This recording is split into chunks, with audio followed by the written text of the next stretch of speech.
कपड़ा धोना, बर्तन मांजना, खाना बनाना। अरे नहीं मम्मी, ऐसा कुछ नहीं है।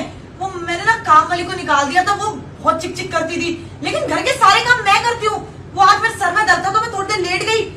कबीर तुम क्यों झूठ बोल जा रहे हो? तुमने कब काम किया? अच्छा, तो मतलब छुपाना है, मुझे नहीं पता था। ठीक है, मैं छुपा लेता हूँ। नहीं, सारे काम ये करती है, मैं कुछ नहीं करता हूँ। छुपा लेना है भाई, मुझे तो कुछ समझ में नहीं आ रहा। ये दामाद झूठ तो बोलेंगे नहीं। अरे मम्मी जी, अब आप कुछ मत बोलो, नहीं तो ये मेरे ऊपर दहेज का केस कर देगी। एक्चुअली क्या है ना, इसने बोला है अगर मैंने इसकी बात नहीं मानी, घर के सारे काम नहीं करे, दहेज का केस कर देगी। मेरे माँ बाप को पहले ही घर से निकाल चुकी है, अब वो हमारे साथ थोड़े रहते हैं। आपको बताया नहीं इसने कि मेरे मम्मी पापा मतलब इसके सास ससुर अब घर पे नहीं रहते? अरे नहीं मम्मी, ये ना बकवास करे, और मेरा घर का मैटर आप इसमें मत पढ़ो। घर का मैटर है? घर वालों को बाहर भेज दिया और कह रही है घर का मैटर है। क्या घर संभाला तूने?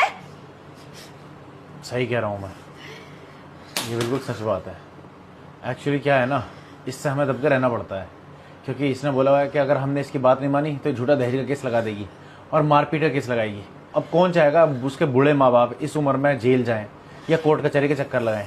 तो इसकी बात सुन रहे हैं। मैंने खुद अपने हाथों से अपने माँ बाप को अपने घर से निकाला है, और ये काम खुद इसने मेरे अपने हाथों से करवाया है। सोचो, अगर आपके साथ आपका दामाद आए, कल को इसकी शादी होगी और आपको घर से निकाल दे तो आपको कैसा लगेगा? इसको इस चीज़ से कोई फर्क नहीं पड़ता है। इवन इसने तो मेरी माँ के ऊपर हाथ भी उठाया। चेतना, तूने इनकी माँ के ऊपर हाथ उठाया? तो मम्मी, उसके बाद इन्होंने भी तो मुझे गुस्से में मारा ना, तो हिसाब बराबर हो गया।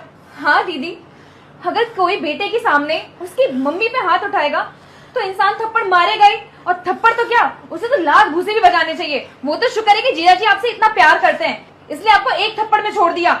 नहीं तो कोई और होता ना तो कब का आपको डाइवोर्स दे चुका होता। अरे